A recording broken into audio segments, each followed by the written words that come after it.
जगवानी।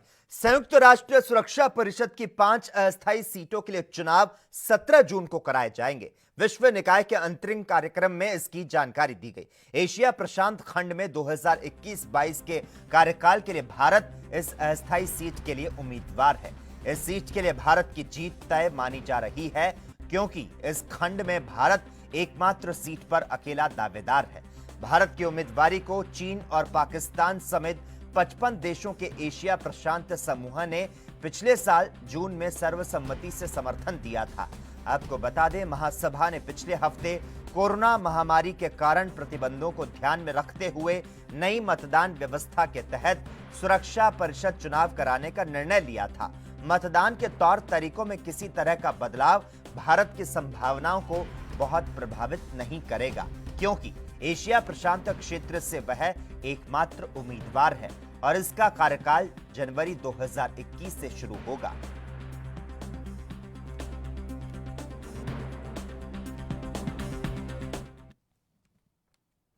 वहीं माइक्रोसॉफ्ट के सीईओ सत्या नडेला ने कहा कि समाज में नफरत और नस्लवाद के लिए कोई जगह नहीं है। सहानुभूति और आपसी समझ के साथ और अधिक प्रयास किए जाने की जरूरत है।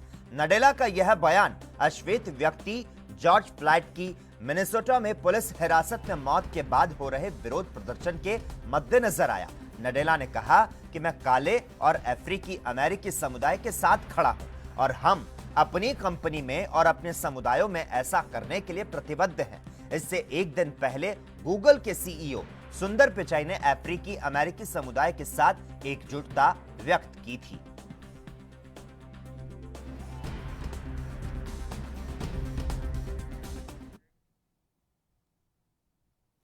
वहीं देश के नाम को इंडिया के बजाय भारत से संबोधित किए जाने को लेकर सुप्रीम कोर्ट में दायर याचिका पर मंगलवार को सुनवाई टल गई।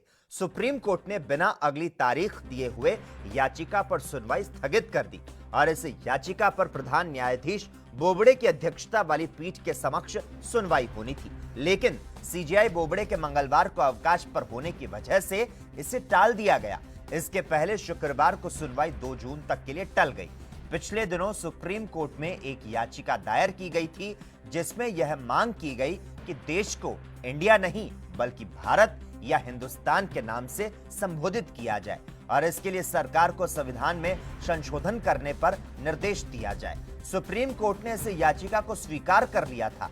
याचिका में दावा किया गया कि भारत या हिंदुस्तान शब्द हमारी राष्ट्रीयता के प्रति गौरव का भाव पैदा करते हैं।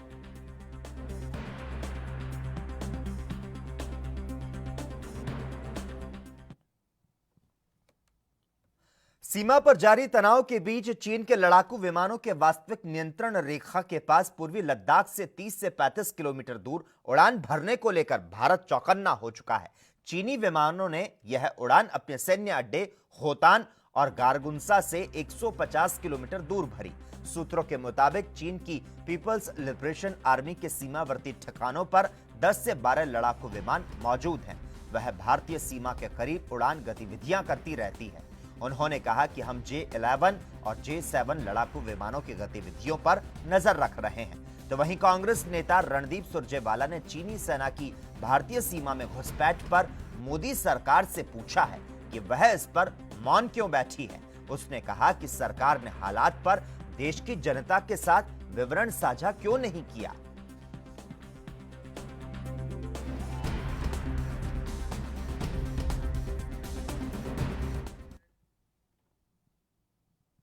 भारत और चीन के बीच सीमा पर जारी तनाव के बीच पहली बार किसी अमेरिकी सांसद ने बयान दिया है। उनके बयान पर भारतीय रक्षा विशेषज्ञ एसपी अस्थाना ने अपनी प्रतिक्रिया दी। क्या कुछ कहा उन्होंने, आइए आपको सुनाते हैं।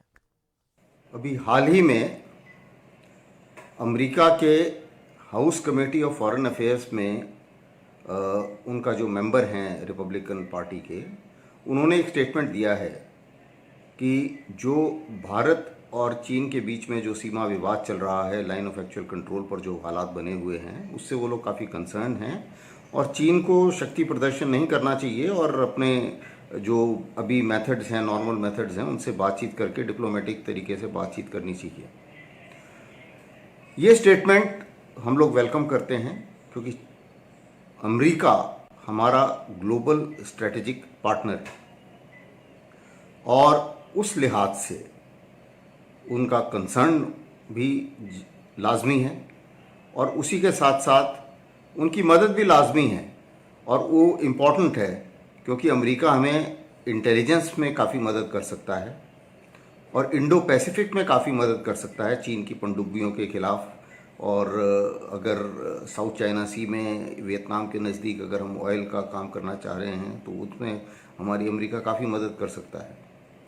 जहाँ तक बॉर्डर का सवाल है, मध्यस्थता का तो सवाल ही नहीं पैदा होता क्योंकि ये एक बायलैटरल इशू है भारत और चीन के बीच में। वहीं अम्फान के बाद अब चक्रवाती तूफान निसर्ग भारत में तबाही मचाने के लिए तैयार हो चुका है। मौसम विभाग के मुताबिक निसर्ग तूफान विकराल रूप लेता जा रहा है। तो वहीं 3 जून की शाम को यह चक्रवाती तूफान उत्तरी महाराष्ट्र और दक्षिणी गुजरात को पार कर जाएगा, जिससे भारी बारिश होने की संभावना है। इस बाबत कई राज्यों में अलर्ट जारी कर दिया गया। हालांकि गुजरात के खेड़ा में आज तूफान का असर नजर आया। यहां तूफान के प्रभाव के चलते जमकर बारिश हुई और तेज हवाएं चली। तो वहीं राज्य सरकारों ने इससे बचने के लिए निचले स्थानों पर रहने वालों को निकालने के आदेश दे दिए हैं।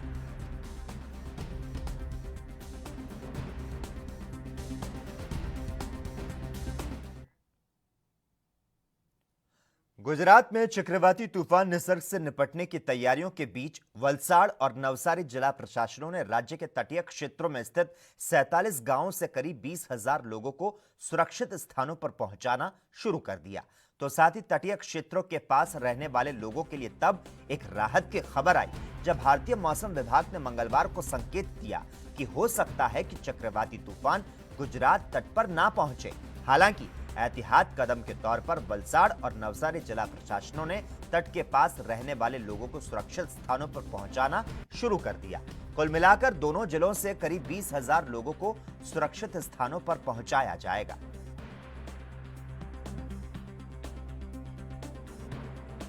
तो आपको बता दें, गुजरात के चक्रवाती तूफान निसर्ग से निपटने की जो तैयारियां हैं, इसी के बीच वलसाड़ और नवसारी जिला प्रशासन ने राज्य के तटीय क्षेत्रों में स्थित 47 गांवों से करीब 20,000 लोगों को सुरक्षित स्थान पर पहुंचाना जो है वह शुरू कर दिया है।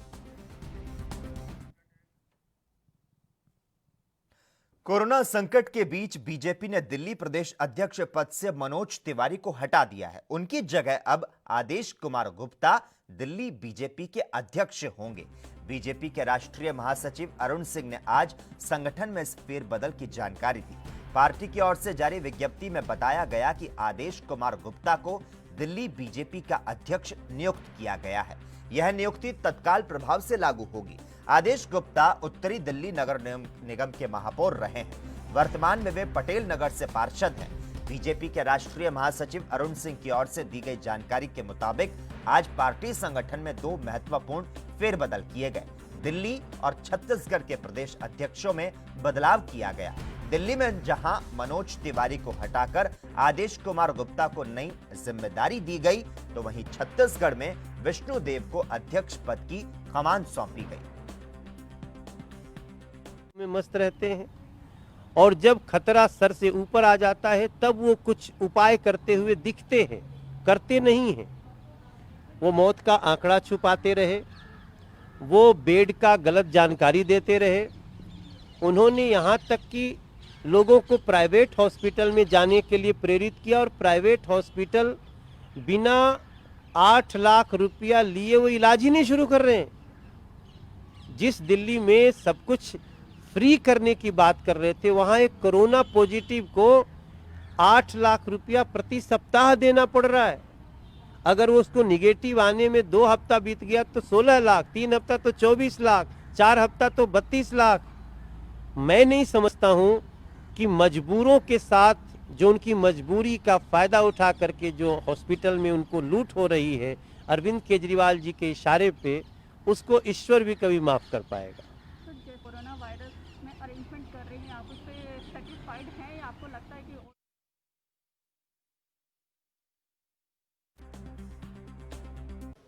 पहले तो मैं हमारे जैसे एक छोटे से कार्यकर्ता को पार्टी का प्रदेश अध्यक्ष नियुक्त करने पर मैं अपने राष्ट्रीय नेतृत्व आदरणीय प्रधानमंत्री नरेंद्र मोदी जी और राष्ट्रीय अध्यक्ष श्रीमान जगत प्रकाश नड्डा जी का बहुत आभार व्यक्त करता हूं। इसके साथ ही साथ उन सभी शीर्ष नेतृत्व का आभार व्यक्त करता हूं जिन्होंने हमारे जैसे छोटे कार्यकर्ताओं की जिम्मेदारी दी।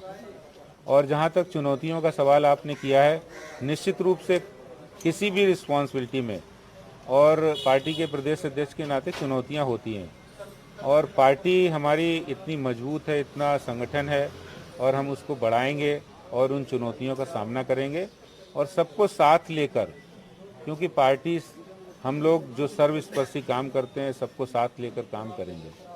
आपने कहा साथ लेकर काम करेंगे, पर गुटबाजी एक ऐसा फैक्टर है जिसने दिल्ली बीजेपी को अंदर से खोखला कर दिया, ये आपके शीर्ष नेताओं का भी मानना था।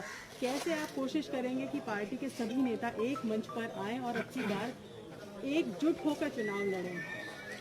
बिल्कुल, भारतीय जनता पार्टी के कार्यकर्ता के नाते हमारा तो सब कार्यकर्ताओं को एक ही मंत्र और एक ही नारा होगा कि हमारा एक ही गुट है और वो है भारतीय जनता पार्टी। उसको हमें मजबूत करना है दिल्ली में, और दिल्ली में भी अच्छा प्रदर्शन किया। ऐसा नहीं कि हमने पिछले निगम चुनाव में अच्छा प्रदर्शन किया, लोकसभा चुनाव में अच्छा प्रदर्शन किया। उधर असम के बराक घाटी क्षेत्र के 3 जिलों में भूस्खलन की एक श्रृंखला में 20 लोग मारे गए और कई घायल हुए। यहां तक कि राज्य बाढ़ से जूझ रहा है। पिछले कुछ दिनों से लगातार हो रही बारिश के बाद यह भूस्खलन हुआ है। 20 में से 7 मौतें कछार जिले के लखीपुर में, 7 हैलाकांडी जिले में और 6 करीमगंज जिले में हुई। भूस्खलन की घटनाएं दक्षिणी असम के बराक घाटी क्षेत्र में हुई। आपको बता दें, इस क्षेत्र में पिछले कुछ दिनों से भारी बारिश हो रही है और ऐसे में मौसम विभाग ने अलर्ट जारी कर रखा है। भूस्खलन में कई लोग घायल भी बताए जा रहे हैं। प्रशासन ने बचाव दलों को घटना स्थल वाली जगहों पर भेज दिया।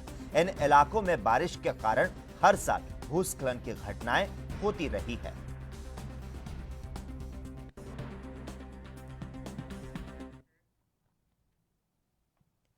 वहीं टिकटॉक के जवाब में तैयार किया गया कथित भारतीय शॉर्ट वीडियो ऐप मित्रों को गूगल प्ले स्टोर से हटा लिया गया है। आपको बता दें कि पिछले कुछ समय से यह ऐप काफी तेजी से पॉपुलर हो रहा है, लेकिन यह डिबेट अभी भी जारी है कि यह ऐप भारत का है या नहीं। एक रिपोर्ट के मुताबिक गूगल ने इसे स्पैम और मिनिमम फंक्शनैलिटी पॉलिसी के वायलेंस के लिए इसे गूगल प्ले स्टोर से हटा दिया। गूगल की इस पॉलिसी में कहा गया कि दूसरे ऐप के कॉन्टेक्ट में बिना बदलाव किए या फिर कुछ ऐड करके अपलोड करना पॉलिसी के खिलाफ है। तो वहीं आपको जानकर हैरानी होगी कि महीने भर में मित्रों ऐप को 50 लाख से ज्यादा बार डाउनलोड किया जा चुका था। क्योंकि इस ऐप को भारतीय बताया जा रहा था, इसीलिए जो लोग चीनी ऐप टिकटॉक यूज नहीं करना चाहते थे वो इसे यूज कर रहे थे।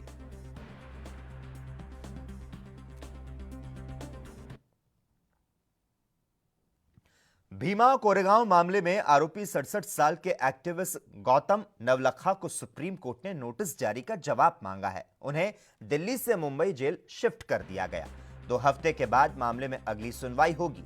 राष्ट्रीय जांच एजेंसी ने दिल्ली हाईकोर्ट के 27 मई के आदेश के खिलाफ अपील दायर की, जिसमें कोर्ट ने दिल्ली और मुंबई में एनआईए स्पेशल कोर्ट के सामने चल रही उस कार्यवाही का रिकॉर्ड मांगा था, जिसके आधार पर गौतम नवलखा को दिल्ली से मुंबई ट्रांसफर कर दिया गया था।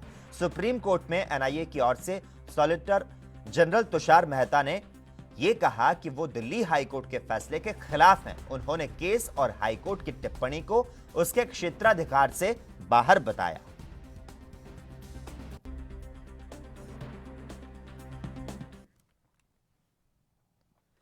भारत में पिछले 24 घंटे में कोरोना वायरस के 8,171 नए मामले सामने आए और 204 लोगों की मौत हो गई।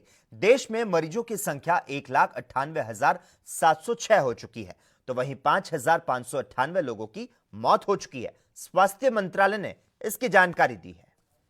भारत में और अगर आप देखेंगे तो अब हमारी जो टेस्टिंग फैसिलिटीज़ हैं वो हर स्टेट और हर यूनियन टेरिटरी में मौजूद हैं। आज कल की तारीख में हमारी 681 लैब्स अप्रूव थी, फंक्शनल थी, जिसमें से गवर्नमेंट सेक्टर में 476 लैब्स काम कर रही हैं, प्राइवेट सेक्टर में 205 लैब्स काम कर रही हैं। और हमारी जो टेस्टिंग एंड ऑफ मार्च में जो हमारी 20 to 25,000 सैम्पल्स पर डे थी, आज हम लोग का जो टेस्टिंग नंबर है वो 1,20,000 on an average we are testing every day. और टेस्टिंग कैपेसिटी को रैंप अप करने के लिए हम लोगों ने इंडिजिनस प्लेटफॉर्म्स पे भी काफ़ी ध्यान दिया है। ट्रूनेट का जो प्लेटफॉर्म है जो टीबी टेस्टिंग के लिए डिस्ट्रिक्ट लेवल लैब्स में भी यूज़ होता है, प्राइमरी हेल्थ सेंटर्स में भी यूज़ होता है, हम लोगों ने उसके स्क्रीनिंग टेस्ट को पहले वैलिडेट किया और उसको शुरू किया, और उसके बाद अब हमने उसके कंफर्मेटरी टेस्ट को भी वैलिडेट किया है। तो ट्रूनेट अपने आप में एक कंफर्मेटरी प्लेटफॉर्म है आज की तारीख में कोविड टेस्टिंग के लिए। एंड सिंस इसकी अवेलेबिलिटी बहुत ज़्यादा है कि देश का रिकवरी रेट कंटिन्यूसली इम्प्रूव कर रहा है। कल की तारीख में भी देखें तो 3,708 people they have got recovered, और उसके साथ ही देखें कि टोटल हमारा रिकवरी नंबर जो है वो बढ़कर 95,527 पेशेंट्स हो चुका है। और इस रिकवरी रेट में स्टडी इम्प्रूवमेंट हो रहा है। जैसे कि इस ग्राफ में हम आपको दिखा रहे हैं कि 15 अप्रैल में अगर देश का रिकवरी रेट करीब 11.42% था, 3 मई तक बढ़कर वह 26.59% हुआ। 18 मई को वही बढ़कर 38.29% और आज बढ़ते बढ़ते वह बढ़कर 48.07% हो चुका है। इस विषय में मैं एक और मुख्य विषय आप लोगों की दृष्टि में लाना चाहूँगा। कई बार हम लोग कंपैरिजन करते हुए एक बार ये बात करते हैं कि आज देश में नंबर ऑफ केसेस बढ़ गए हैं, हमारा देश 7वें नंबर पर है। यहाँ यह सोचना, यह एनालाइज करना बहुत ज़रूरी है कि यह एनालिसिस एक डाउटफुल, एक रॉन्ग कंपैरिजन प्रस्तुत करता है। जब भी हमें कंपैरिजन करना चाहिए वह कंपैरिजन प्राइमरली हमारे देश की आबादी की तुलना में होना चाहिए, और उसके बारे में हम देश में सबसे ज्यादा कोरोना की मार झेल रहे राज्य महाराष्ट्र में रोज बढ़ने वाले नए कोरोना मरीजों की संख्या 1,000 के ऊपर दिखाई देती है। तो वहीं कोविड-19 महामारी से लड़ाई में मुंबई के स्वास्थ्य कर्मियों का सहयोग करने के लिए अन्य डॉक्टर और नर्स मुंबई आएंगे। दरअसल मुंबई में कोरोना संक्रमित मरीजों के इलाज के लिए डॉक्टरों और नर्सों को मानदेय के आधार पर रखा जाएगा। सरकार ने यह फैसला इसीलिए लिया है कि जिससे इस महामारी से संक्रमित रोगियों के इलाज में किसी भी प्रकार की बाधा ना आए। और इस पर महाराष्ट्र के स्वास्थ्य मंत्री राजेश टोपे ने और क्या कुछ जानकारी दी, आइए आपको सुनाते हैं।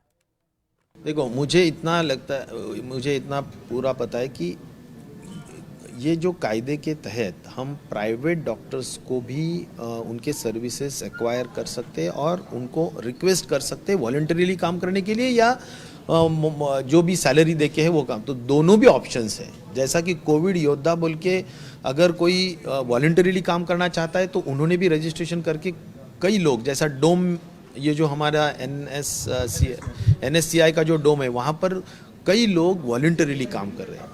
जो लोगों को सैलरी से काम करना है, जो स्पेशलिस्ट डॉक्टर्स है, इंटेंसिविस्ट है, उनको वो सैलरी भी दी जाएगी। लेकिन जहाँ जहाँ भी गवर्नमेंट की तरफ से हॉस्पिटल्स बनाए जा रहे हैं वहाँ पर भी हम उनको सैलरीड लोगों, डॉक्टर्स को लेके उनके सर्विस हम लेंगे। और गवर्नमेंट के इसमें यानी प्राइवेट के इसमें भी अगर कोई प्रॉब्लम्स आता है तो वहाँ पर भी हम बाहर से डॉक्टर्स लेके उनकी सर्विस। वहीं कोरोना के बढ़ते मामलों समेत अन्य मुद्दों पर बोलते हुए कांग्रेस नेता मीम अफजल ने क्या कुछ कहा है, आइए आपको सुनाते हैं। बहुत ज़्यादा चिंताजनक स्थिति है और पूरे देश के अंदर इसकी वजह से एक चिंता का माहौल है। और जाहिर है कि लॉकडाउन भी खुला है, अब इसको ओपन करने का दौर शुरू हुआ है, तो मुझे लगता है इसमें और इजाफा होगा और इससे और भी ज़्यादा चिंता बढ़ सकती है। हर एक को बहुत सतर्क रहने की ज़रूरत है। मैं समझता हूँ सरकार जो है वो एक तरह से अपना हाथ झाड़ चुकी है और उसने आवाम पर छोड़ दिया है, और आवाम को अब ये फैसला करना है कि वो कोरोना के साथ ढंग से रहेंगे या ख़राब तरीके से रहेंगे। अगर ख़राब तरीके से रहेंगे तो यकीनन फिर कोई भी महफूज नहीं रहेगा। तो इसलिए मैं समझता हूँ कि इस वक्त आवाम के ऊपर बहुत बड़ी जिम्मेदारी आ गई है। शाह जी हो या राजनाथ सिंह जी हो, उनकी जिम्मेदारी है इस तरह की एश्योरेंस करना। लेकिन कांग्रेस पार्टी ने कल कुछ सवालात उठाए हैं, उसका जवाब भी देने की ज़रूरत है। चीन के साथ इस वक्त क्या चल रहा है, जो लेटेस्ट खबर है वो ये है कि जो फौजी सतह पर बातचीत हो रही थी उसमें बहुत ज़्यादा कामयाबी नहीं मिली है। अब डिप्लोमेटिक लेवल पर जो बातचीत चल रही है उसमें आगे चलकर कितनी कामयाबी मिलेगी और हम किस तरह कुछ बेहतर नतीजे हासिल कर पाएंगे ये नहीं कहा जा सकता। लेकिन इसके अंदर बहुत सतर्क रहने की ज़रूरत है। ख़ास तौर पर अमेरिका ने जिस तरह इसके अंदर मदाखलत करने की कोशिश की है, मैं समझता हूँ कि भारत को बहुत सोच समझ करके हर कदम अपना उठाना चाहिए। हम अमेरिका की दोस्ती में भारत को नुकसान नहीं पहुँचा सकते। और चाइना से लड़ने के लिए अगर हम अमेरिका जो बहुत दूर बैठा हुआ है उसकी तरफ देखने लगें तो मैं ये समझता हूँ ये भारत के हित की बात नहीं है। हिमाचल प्रदेश में सभी शैक्षणिक संस्थानों में 15 जून तक छुट्टियां घोषित कर दी गई है। स्कूल, कॉलेज, विश्वविद्यालय, कोचिंग सेंटर समेत अन्य शैक्षणिक संस्थान 15 जून तक बंद रहेंगे। ज्यादा जानकारी देते हुए प्रदेश के शिक्षा मंत्री सुरेश भारद्वाज ने क्या कुछ कहा, आइए आपको सुनाते हैं। देखिए, अभी तो अनलॉक 1 चल रहा है ये, और एजुकेशनल इंस्टीट्यूशंस, स्कूल, कॉलेजेस के बारे में केंद्रीय सरकार की जो गाइडलाइंस हैं उसमें 3rd फेज में ही ये नंबर आएगा। और हमने हिंदुस्तान भर में 38 करोड़ विद्यार्थी जो स्कूल कॉलेजेस में पढ़ते हैं वो इस कोरोना वायरस से बचे रहे संक्रमण से। हिमाचल प्रदेश में भी 15 लाख के लगभग बच्चे जो पढ़ते हैं स्कूल कॉलेजेस में, वो सब संक्रमण से बचे हुए हैं। तो अब भी हम नहीं चाहेंगे कि हमारे बच्चों तक जो है वो संक्रमण पहुंचे। इसलिए पढ़ाई देर से भी शुरू हो तो उसमें जो है कोई अनुचित नहीं होगा, क्योंकि जान बचाना प्राथमिकता है। जान है तो जहान है। उधर पश्चिम बंगाल के वर्धमान विश्वविद्यालय में कुलपति के पद पर राज्यपाल द्वारा नियुक्त प्रोफेसर को दरकिनार कर राज्य सरकार की ओर से नए नाम का प्रस्ताव दिए जाने को लेकर ममता सरकार के खिलाफ बीजेपी हमलावर हो गई। पार्टी के राष्ट्रीय सचिव राहुल सिन्हा ने मंगलवार को एक बयान जारी किया। क्या कुछ कहा उन्होंने, आइए आपको सुनाते हैं। वाइस चांसलर नियोग को लेके राज्य सरकार जैसा तमाशा कर रहा है, जैसा दमन नीति चलाने का कोशिश कर रहा है, हम उसका तीव्र निंदा करते हैं। 3 नाम राज्य सरकार का ओर से गवर्नर के पास गया और 3 नाम में गवर्नर एक नाम को चयन किया। जो रीति है, जो परंपरा है, उस परंपरा का मान के ही गवर्नर ने काम किया। और राज्य सरकार अभी इतना ज्यादा बयानबाजी कर रहे हैं, हमें होने नहीं देंगे। क्यों होने नहीं देंगे? 3 नाम में आपका कोई नाम आपत्ति है तो आपने क्यों उस 3 नाम भेजा? गवर्नर ने 3 का बदले 4था नाम लाता तो आप लोग बात करने का कोई हक बनता। लेकिन गवर्नर ने सरकार जो 3 नाम भेजा उसी में एक नाम को चयन किया और साथ साथ सरकार चिल्लाने लगा। बंगाल का शिक्षा मंत्री बोल रहा है हम लोग पैसा देते हैं विश्वविद्यालय को, इसीलिए हमारा निर्देशी मान के चलना पड़ेगा। अब पैसा देते हैं इसलिए पूरा विश्वविद्यालय को खरीद लिया। उधर साउथ कश्मीर में एक हफ्ते में लगभग 3 से 4 अच्छी कार्रवाई हुई है। इस बात की जानकारी देते हुए जम्मू कश्मीर के डीजीपी दिलबाग सिंह ने कहा कि आज सुबह त्राल में एक ऑपरेशन में 2 जैश-ए-मोहम्मद आतंकवादी मारे गए। उनके पास से 2 AK-47, 2 पिस्तौल और भारी मात्रा में गोला बारूद बरामद हुआ। 30 मई को कुलगाम में 2 जैश-ए-मोहम्मद के आतंकी मारे गए थे। देखिए, साउथ कश्मीर में पिछले कोई एक हफ्ते के लगभग 3-4 अच्छी कार्रवाइयाँ वहाँ पर जो हैं वो हुई हैं। कल का जो ऑपरेशन है जो सैमू त्राल में हुआ, इसमें जैश ए मोहम्मद के 2 मिलिटेंट मारे गए हैं। ये ऑपरेशन पुलिस की एक क्रेडिबल इंफॉर्मेशन पे लॉन्च किया गया था आर्मी और बाकी जो एसएफ के यूनिट सीआरपी वगैरह के साथ, और इसमें जो दोनों मिलिटेंट मारे गए हैं उसी इलाके के तराल के एरिया का एक रहने वाला है और दूसरा भी अवंतीपुरा डिस्ट्रिक्ट का ही रहने वाला है, सिर जगीर का।